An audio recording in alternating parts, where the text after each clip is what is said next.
ചിന്തയാണ്, വിലങ്ങനെയുള്ളവരെ വായനയാണ്. വായനയും ചിന്തയുമുണ്ടോ? ഓരോ അറിവും എന്താണ്, എങ്ങനെയാണെന്ന ചോദ്യങ്ങളിലൂടെ അതിനെ കണക്ട് ചെയ്യണം, ചിന്തകൾ ഉൽപ്പാദിപ്പിക്കണം.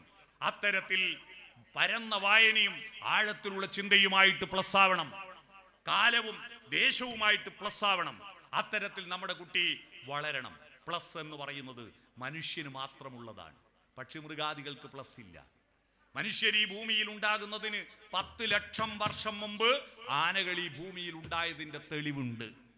പക്ഷെ 10 ലക്ഷം വർഷം മുമ്പ് ആനകൾ എങ്ങനെയാ ജീവിച്ച് അതേപോലെയാ 2025 ജീവിക്കുന്ന അല്ലേ?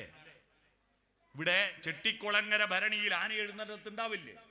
ഈ ആന ദേവന്റെ തിടമ്പുമായി വരുമ്പോ നിങ്ങൾ എല്ലാവരും കാണാൻ പോകുന്നില്ലേ? ലക്ഷക്കണക്കിന് ആള് വരുമ്പോ ഇതുവരെ ഒരു ആനക്ക് ഒരു ട്രൗസർ ഉടുക്കണമെന്ന് ചിന്തയുണ്ടായോ? ഇല്ല. അന്ന് എങ്ങനെയാ ജീവിച്ച് ഇപ്പോഴും അതുപോലെ ജീവിക്കുന്നു. പക്ഷി മൃഗാദികൾക്ക് ഒരു പ്ലസും ഇല്ല. എന്നാ മനുഷ്യൻ നമ്മുടെയൊക്കെ ബാല്യത്തിൽ ധരിച്ച വസ്ത്രമാണോ ഇപ്പോഴത്തത്? നമ്മുടെ പണ്ടത്തെ വീടാണോ ഇപ്പോഴത്തത്? പണ്ടത്തെ ഭക്ഷണമാണ് ഇപ്പോഴത്തത്? നമ്മൾ പ്ലസ് ചെയ്യുന്നു, അതാണ് പ്ലസ്. ഇന്നലെ ഇല്ലാത്തത് എന്തെങ്കിലും ഒന്ന് ഇന്ന് പഠിക്കുകയോ ചിന്തിക്കുകയോ ചർച്ച ചെയ്യുകയോ സംസാരിക്കുകയോ കേൾക്കുകയോ ചെയ്തിട്ടില്ലെങ്കിൽ ഇന്ന് നിങ്ങൾ റേഷൻ കാർഡിൽ പേര് ചേർക്കാൻ അർഹതയില്ലാത്തവരാ. റേഷൻ കാർഡ് മനുഷ്യന് മാത്രമുള്ളതാ, മൃഗങ്ങളുടെ പേര് റേഷൻ കാർഡിൽ ഇല്ല. നിങ്ങൾ ഇന്ന് മനുഷ്യനാവണമെങ്കിൽ നിങ്ങൾ തിന്നതുകൊണ്ടും ഉറങ്ങിയതുകൊണ്ടും വിസർജിച്ചതുകൊണ്ടും ഇണചേർന്നതുകൊണ്ടും മനുഷ്യനാവില്ല. നിങ്ങൾ ഇന്ന് ചിരിച്ചതുകൊണ്ടും ചിന്തിച്ചതുകൊണ്ടും പാട്ടുപാടിയതുകൊണ്ടും നൃത്തം ചെയ്തതുകൊണ്ടും വായിച്ചതുകൊണ്ടും മാത്രമേ നിങ്ങൾ മനുഷ്യനാവൂ. അതുകൊണ്ട് നിരന്തരം പ്ലസ് ആവുക. ഈ വിദ്യാലയം പ്ലസ് ആവണം. അതിനു വേണ്ടിയിട്ടാണ് ഈ വലിയ വാർഷികം. കൂടുതൽ കേവലം പാഠപുസ്തകത്തിലുള്ള ചോദ്യോത്തരങ്ങളിലൂടെ മാത്രം വികസിച്ചാൽ പോരാ. ഞാൻ സമാന്തര വിദ്യാഭ്യാസ സ്ഥാപനത്തിൽ പ്രവർത്തിച്ചുകൊണ്ടിരിക്കുമ്പോൾ എൻ്റെ നാട്ടിലുള്ള ആളുകൾ സാംസ്കാരിക നായകന്മാരെ കണ്ടത് ആ സ്ഥാപനത്തിലൂടെയാണ്. കാവാലം നാരായണ പണിക്കരെയും CL ജോസിനെയും മധുസൂദനൻ നായരെയും കടമ്മനിട്ട രാമകൃഷ്ണനെയും PK ഗോപിയെയും ആലങ്കോട് ലീലാകൃഷ്ണനെയും ഒക്കെ നാട്ടുകാർ കണ്ടത്. എല്ലാ വർഷവും ചോദിക്കും, ഇക്കൊല്ലം ആരാ വരുന്നത്, ഇക്കൊല്ലം ആരാ വരുന്നത്. അത്തരത്തിൽ ഇത് കേവലം ഒരു വിദ്യാഭ്യാസ സ്ഥാപനമല്ല, ഇതൊരു സാംസ്കാരിക സ്ഥാപനമാണെന്ന് ഇവിടെ എത്തിയപ്പോൾ എനിക്ക് മനസ്സിലായി. ഇതൊരു ക്ലബ്ബ് നടത്തുന്നതിനേക്കാൾ വലിയ സേവനമാണ് ഈ പ്രദേശത്ത് ചെയ്യുന്നത്. അതുകൊണ്ട് ഈ സ്ഥാപനം അനുയോജ്യമാണ്. ഈ പ്രദേശത്ത്, ചിങ്ങോലി പ്രദേശത്തിന് അനുയോജ്യമാണ്, ഐഡിയലാണ്. ആ ഐഡിയലായി ഈ സ്ഥാപനം വളരണം, അത് വികസിക്കണം, അത് നിലനിന്നു പോകണം. അതിലെ അറിവ് കേവലം പാഠപുസ്തകങ്ങൾക്കപ്പുറത്തേക്ക് ആകാശങ്ങളെ സ്വപ്നം കാണട്ടെ. കുട്ടികൾ ആകാശങ്ങളെ സ്വപ്നം കാണട്ടെ. അവർ ജോലി എന്ന ലക്ഷ്യം മാത്രം ആ മണ്ഡലത്തിനുള്ളിൽ ഒതുക്കാതെ ആ മണ്ഡലത്തിന്റെ പുറത്തേക്ക് പോകട്ടെ. അവർ പുതിയ പുതിയ ചിന്തകൾ, അറിവിന്റെ വിസ്ഫോടനാത്മകമായ വികാസമാണിപ്പോ. പുതിയ പുതിയ വിദ്യാഭ്യാസ സാധ്യതകൾ ഉയർന്നുകൊണ്ടിരിക്കുന്നു. ഇപ്പോ ഡിഗ്രി ഫസ്റ്റ് ഇയർ ചേരുമ്പോൾ തന്നെ കുട്ടികൾ റിസർച്ചിന്റെ മെത്തഡോളജി പഠിക്കാൻ തുടങ്ങുന്നു, പുതിയ അന്വേഷണങ്ങൾ തുടങ്ങുന്നു. അത്തരത്തിൽ മുന്നോട്ട് പോകാൻ ആർട്ടിഫിഷ്യൽ ഇന്റലിജൻസിന്റെയും ChatGPT-യുടെയും സാധ്യതകൾ ഉപയോഗപ്പെടുത്തണം. പക്ഷെ ഇതൊക്കെ ഉപയോഗപ്പെടുത്തിയാലും എത്ര പഠിച്ചാലും വൈലോപ്പള്ളി ശ്രീധരമേനോന്റെ വരികൾ മറന്നു പോകരുത് മക്കളെ.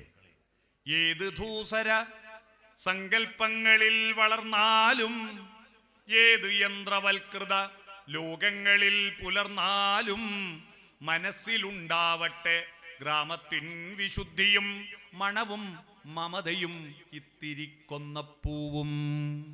എന്താ കൊന്നപ്പൂവിനെ പറഞ്ഞത് വൈലോപ്പള്ളി? ചിന്തിച്ചിട്ടുണ്ടോ? ചെമ്പരത്തിപ്പൂവോ താമരപ്പൂവോ തെച്ചിപ്പൂവോ ഒന്നും പറയാതെ കൊന്നപ്പൂവ് പറഞ്ഞ എന്താ? മറ്റെല്ലാ പുഷ്പങ്ങളും അനുകൂല സാഹചര്യത്തിൽ വസന്തകാലത്ത് വിരിയുന്ന പുഷ്പങ്ങളാണ്. എന്നാൽ കൊന്നപ്പൂ വിരിയുന്നത് പ്രതിസന്ധിയിലും പുഞ്ചിരിക്കുന്നതാണ്.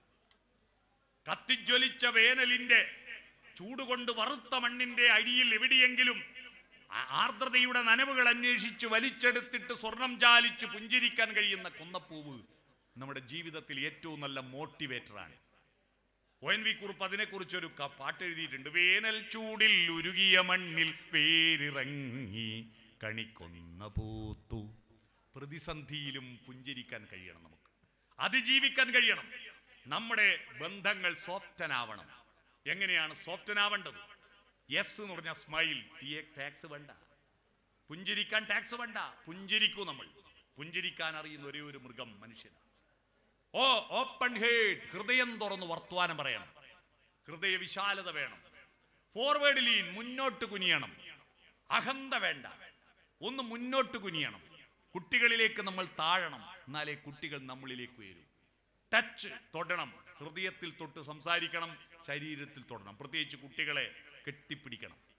വാത്സല്യം എന്ന വാക്കിന്റെ അർത്ഥം വത്സം, നെഞ്ചാണ്. നെഞ്ചോട് ചേർത്ത് പിടിക്കണം, തൊടണം. കുട്ടികളെയും മുതിർന്ന പൗരന്മാരെയും ടച്ച് പ്രധാന ഘടകമാണ്. ഈ ഐ കോണ്ടാക്ട്, കണ്ണിൽ നോക്കണം. കണ്ണാണ് പേഴ്സണാലിറ്റി. സ്വപ്നങ്ങൾ, യാഥാർത്ഥ്യങ്ങൾ, ദൈന്യതകൾ, പ്രതീക്ഷകൾ എല്ലാം കണ്ണിലെ പ്രകാശത്തിലാണ്. ആ കണ്ണിൽ നോക്കി വർത്തമാനം പറയണം.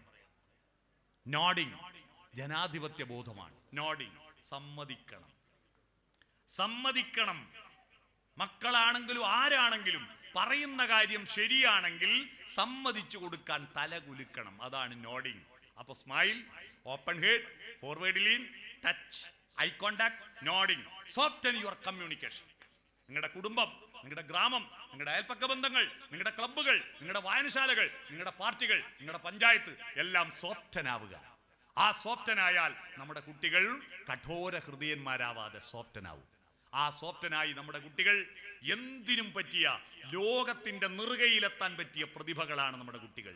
പക്ഷെ അവരെ ഈ മണ്ഡലത്തിനകത്ത് ഒതുക്കി കെട്ടിയിടരുതേ എന്നൊരു അഭ്യർത്ഥനയോടെ ഈ ഐഡിയൽ കോളേജ് ചിങ്ങോലിയുടെ ഈ വാർഷികാഘോഷത്തിന്, പൂർവ്വ അധ്യാപക സംഗമത്തിന് അധ്യാപകരുടെ പ്രത്യേകത അറിയാം.